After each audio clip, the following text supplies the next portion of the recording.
Alright, so today we're going to learn about the 5 steps in revenue recognition with multiple performance obligations. So this question asks, on March 1st, 2018, the Gold Examiner, which is our seller, receives $161,000 from a local bank, which is our customer, and promises to deliver 95 units of certified 1-ounce gold bars on a future date. The contract states that ownership passes the bank when Gold Examiner delivers the products to Brinks, third-party carrier, and in addition, Gold Examiner has agreed to provide a replacement shipment at no additional cost if the product is lost in transit. And so the standalone price of a gold bar is $1,520 per unit, and the Gold Examiner estimates that the standalone price of the replacement insurance service to be $80 per unit. And so Brinks picked up the gold bars from Gold Examiner on March 30th.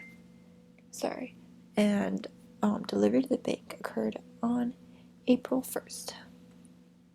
So first off, we're going to start with the first step, which is identify the contract.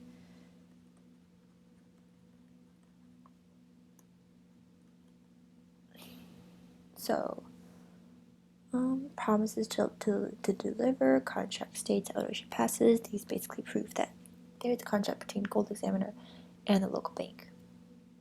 Number 2, we're going to identify the performance obligations. So basically what this means is we need to find distinct and separate services or assets that is provided in this contract that can be assessed by their standalone prices.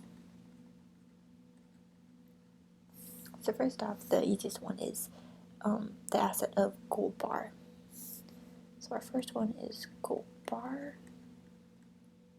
Revenue gained by selling gold bars and delivering them. Number 2 is actually our replacement shipment, so this insurance service. And why is that a performance obligation? It's because there's an estimated standalone price of $80 per unit. I'll write down this is $1,520 per unit. And so these are our 2 performance obligations. And since you have multiple, so step number three is going to be to determine our transaction price.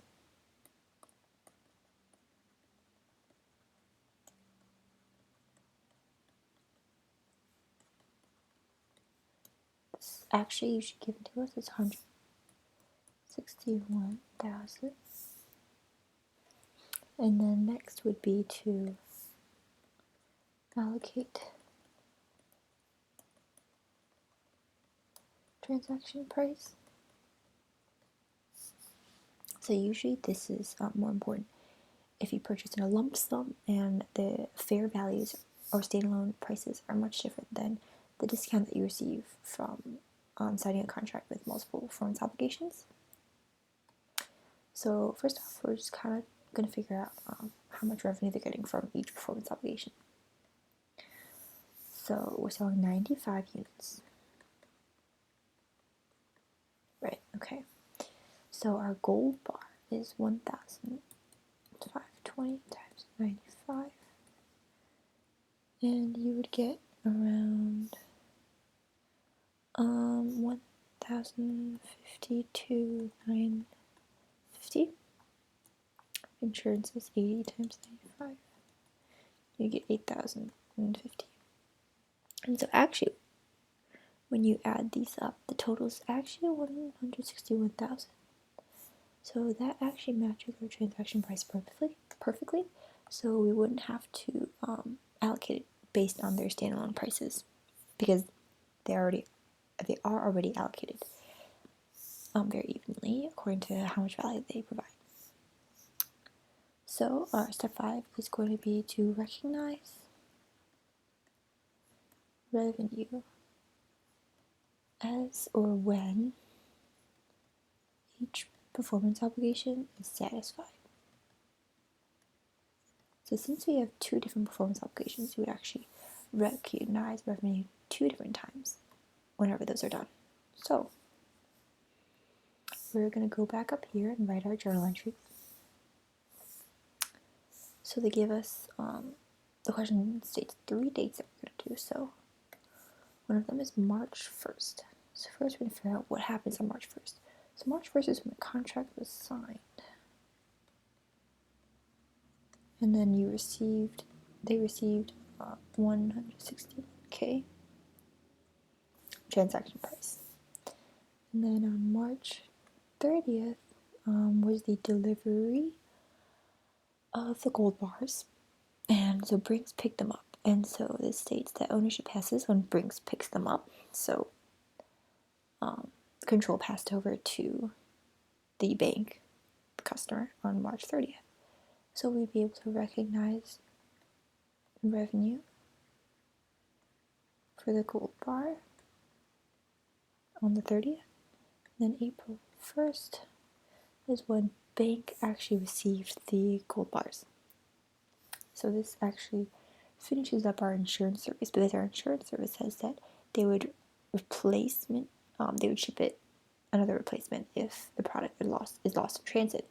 And once the product is done through transit and delivered to the bank, then there would be no more need for the insurance.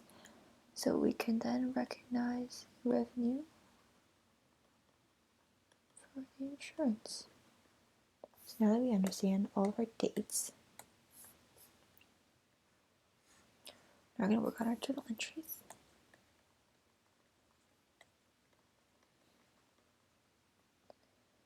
So, start off with, we're going to work on number 1, which is our March 1st. So, we're going to write date, debit. So we're just filling in the information. Date would be March 1st, 2018. Journal would be first, well, we received cash. First out of the contract, right? And our cash received was $161,000. And so it was at this time that we received cash for a revenue that isn't recognized yet, right? So we would move that into deferred revenue. This would be for the gold bars. We would have another account, deferred revenue in relation to insurance. And the amounts that we solve here, 152, we would use those. So gold bars is 152,950. Then our insurance is 8,050. And so that is our first journal entry. Our second journal entry, put that over here, occurs on the date of March 30th. This is when we're going to recognize revenue for the gold bar. So, to do that, we're going to take the amount out of deferred revenue. So we're going to debit deferred revenue for gold bars. And then we're going to credit sales revenue, because now we can finally officially recognize revenue earned. And it's going to be for the same amount here. So 152,950. Then next is our last journal entry, and that would be on April 1st, 2018.